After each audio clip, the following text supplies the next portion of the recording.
आज आम या मांडिया लड्डू। मांडिया लड्डू तैयारी करने गोटे कढ़ई रे 2-3 गुजराती किछिटा गोलमर्च हल्का गरम करदबा।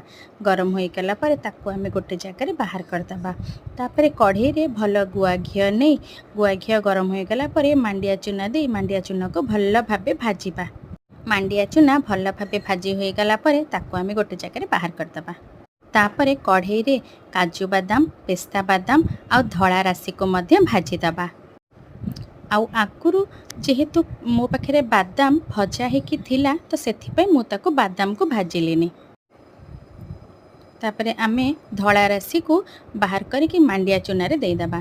तापरे गोटे ग्राइंडर जार रे काजू बादाम बादाम आ पेस्ता बादाम गुजराती आ गोलमर्च को भल भाबे पाउडर करदबा। पाउडर हो गला परे मांडिया चूना दिहरे से पाउडर को मिसई दबा। तापरे ता देहरे नड़िया कोरा दबा। तापरे गोटे कढ़ई रे किछिटा गुड़ को आमे मेल्ट करिबा।